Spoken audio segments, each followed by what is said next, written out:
Break के बाद स्वागत है आपका। बढ़ते हैं आगे। कांग्रेस नेता चौधरी बीरेंद्र सिंह आजकल बयानवीर बने हुए हैं। पहले उन्होंने 100 करोड़ में राज्यसभा सांसद बनने की बात कही, फिर कुछ ऐसा बोला कि समूची कांग्रेस कटघरे में खड़ी आने लगी और फिर दबाव में पलट गए। राज्यसभा का एमपी बनने के लिए मेरा जो बजट था वो 100 करोड़ और जब टोटल मैंने किया तो 80 करोड़ में मेरा काम चल गया। 20 करोड़ रुपए मैंने बचा। जो भी मीडिया में चल रहा है वो तथ्यों से परे है। मैंने ऐसी कोई बात नहीं कही कि मेरे को ये एट्रीब्यूट किया जाए कि 80 करोड़ या 100 करोड़ में एमपी की पोस्ट खरीदी जाती है। That was not my version.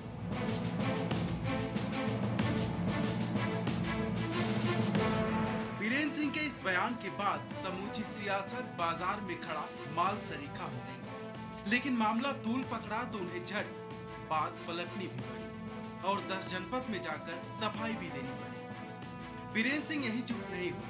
उन्होंने ये भी कहा था कि मुझे शपथ ग्रहण समारोह में प्रधानमंत्री एवं राष्ट्रपति कार्यालय से आधिकारिक पत्र भी आ चुके थे, मगर एन मौके पर रेफरी ने सीटी बजा दी और कहा कि कुर्सी के लिए किसी और पायदान की भी जरूरत पड़ती है। देखिए, पायदान तो मेरे से ऊपर है नहीं किसी की। बाकी पायदानों से काम नहीं चलता यहाँ, ये दूसरे दानों से भी काम चलता। देखिए, पायदान तो मेरे से ऊपर है नहीं किसी की। बाकी पायदानों से काम नहीं चलता यहाँ, ये दूसरे दानों से भी काम चले। चौधरी बीरेंद्र सिंह लंबे समय से हरियाणा में भूपेंद्र सिंह हुड्डा की राजनीति की कब्र खोदने में जुटे हैं। जिंद की रैली में सोनिया गांधी के सामने शक्ति प्रदर्शन करके चौधरी साहब अपनी राजनीति के उजड़े हुए चमन में गुल खिलाना चाहते हैं, लेकिन जज्बात की पटरी पर जुबान की रेल ऐसी चली कि पंजे वाली पार्टी का कंठ सूख गया। ब्यूरो रिपोर्ट, खबरें। कांग्रेस की जुबान इस पर लड़खड़ा गई, लेकिन क्या था पूरा मामला और इस पर रिएक्शन क्या है समस्त भारतीय पार्टी का? सुदेश जी आपके पास आएंगे। दान से भी काम चलता है। दान जो पद की होती है, जो पद मिलता है जहां से, वहीं से पत्थर मार दिया गया और कहा गया बीरेंद्र सिंह जी आप खामोश हो जाइए अब। नहीं, देखिए, कांग्रेस की ये सभी लोग जानते हैं, राजनीतिक लोग सभी जानते हैं कि कांग्रेस के अंदर टिकटों का भी लेन देन होता है और सभी चीज़ों का होता है। और बीरेंद्र सिंह जी ने कहा है, फिर बाद में पार्टियों में सभी है पलट गए हैं उसके अंदर, क्योंकि कांग्रेस, क्योंकि बीरेंद्र सिंह जी बोल रहे हैं तो मैं उन्हीं के बारे में कह रहा हूँ। वो सभी पार्टियों का तो बाद में जिक्र करेंगे। और इसके अंदर सबसे बड़ी बात तो देखने की है कि कांग्रेस पार्टी करती क्या है। कांग्रेस पार्टी गुटबाजी में विश्वास करती है। इन्होंने अपना एक दो खेमे बना लिए। एक तो सत्ताधारी खेमा है, हुड्डा जी का हो गया। एक खेमा हो गया जो कि बीरेंद्र सिंह जी का मतलब विपक्ष का खेमा हो गया। दोनों को अपने अपनी जगह दे देते हैं और बाद में इकट्ठे हो जाते हैं चुनाव के। जो विरोधी खेमा है वो भी इकट्ठा हो गया, जो पक्ष वाला वो भी इकट्ठा हो गया। बाद में दोनों को बना लिया, फिर वो रहे तो कांग्रेस ही। और यही ये काम जो है जनता को गुमराह करने का चलता रहता है। मैं इस बोला तो बहुत सच था। वैसे एक बात ये भी कहना चाहूँगा, चौधरी वीरेंद्र सिंह जी आज चुनाव से पहले अपना विरोधाभास जनता के बीच में जता रहे हैं, सच्चाई बोल रहे हैं। और ऐसा ही विरोधाभास पिछले चुनाव से भी पहले उन्होंने दर्शाया था। कांग्रेस की बहुत सोची समझी चाल है। अब ये देखिए, प्रेशर कुकर में जब प्रेशर बिल्ड हो जाता है तो वो प्रेशर रिलीज करती है।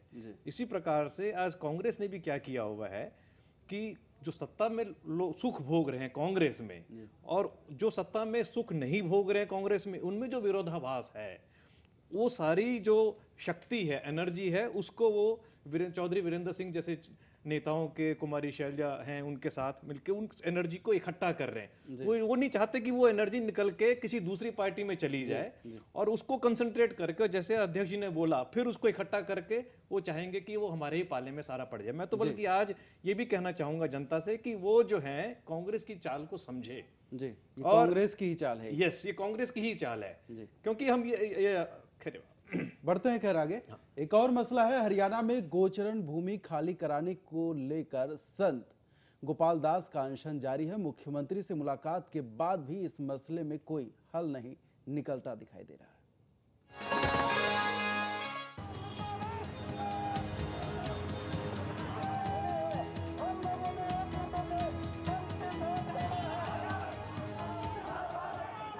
करीब 3 महीने से अनशन पर बैठे संत गोपाल दास की हालत में लगातार गिरावट आती जा रही है, लेकिन सरकार की तरफ से गोचरान भूमि मामले में कोई खास कदम नहीं उठाया जा रहा है।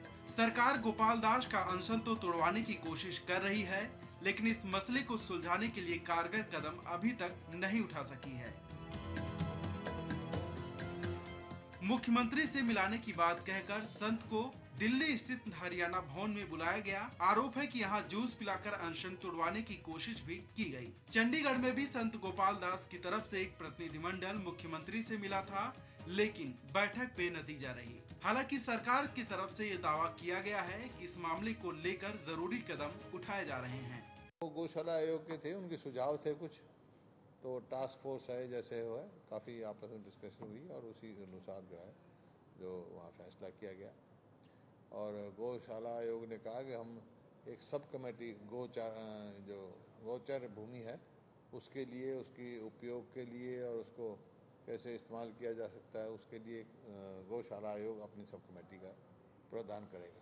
तबीयत में लगातार गिरावट को देखते हुए संत गोपाल दास को दिल्ली के एम्स में भर्ती करवाया गया। बताया जा रहा है कि लगातार उपवास रखने के कारण उनकी किडनियों पर भी असर पड़ा है। संत गोपाल दास की मांग है कि प्रदेश में हजारों एकड़ गोचरन भूमि पर पूंजीपतियों का कब्जा होने से पशुओं के लिए चारागाह की कमी हो गई है और वे भूखे मर रहे हैं। इससे पशुपालक और किसान प्रभावित हुए हैं। ब्यूरो रिपोर्ट, खबरें अभी तक।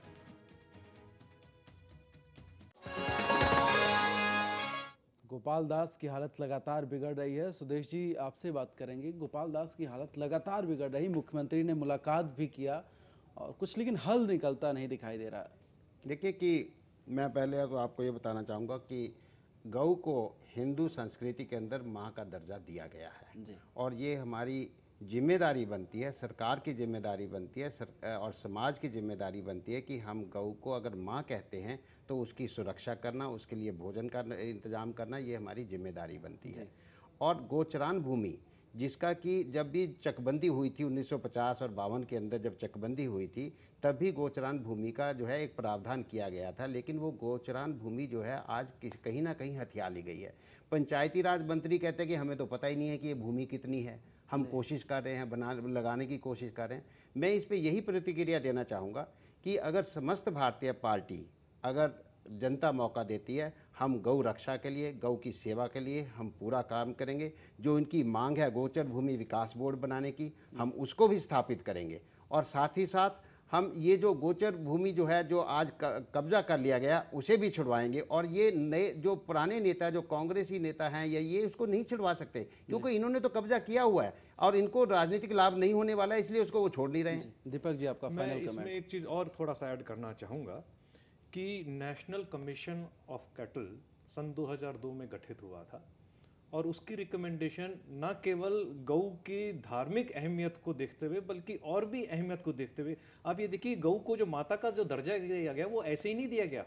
उसके दूध में, उसके पेशाब में, उसके क्या नाम है, काउडंग जिसे हम बोलते हैं, गोबर में उसकी बहुत सी अहमियत है। ऑर्गेनिक फार्मिंग में वो काम आता है, पेस्टिसाइड में काम आता है। और आज जितना प्रदूषण हमारे वातावरण में हो गया है उसकी अहमियत और भी ज्यादा बढ़ गई है। उसमें उन्होंने कहा था कि 1994-95 में हरियाणा में तकरीबन 2.25 लाख एकड़ का प्रावधान था, भूमि अवेलेबल थी गौचर के लिए, उनके घास उगाने के लिए, उनके खाने पीने की सहूलियत पैदा करने के लिए, जो कि आज नदारद है। और आज बिल्डिंगें बन गई हैं या वो जमीनें किसी को अलॉट हो गई हैं या उन पे अनधिकृत कोई कब्जा हो गया है। और हम लोग जो है इसकी अहमियत को समझते हुए, ना केवल हिंदू धर्म के हिसाब से बल्कि अदरवाइज भी अगर हम देखें, रोकेंगे, समय वो पूरा प्रावधान बहुत खत्म हो गया। इन तमाम चर्चाओं के लिए आप दोनों लोग का बहुत बहुत शुक्रिया। आप हमारे इस स्टूडियो में आए, बहुत बहुत धन्यवाद आपका। तो आज का ये हमारा बदलेगा देश प्रदेश कार्यक्रम था। नमस्कार।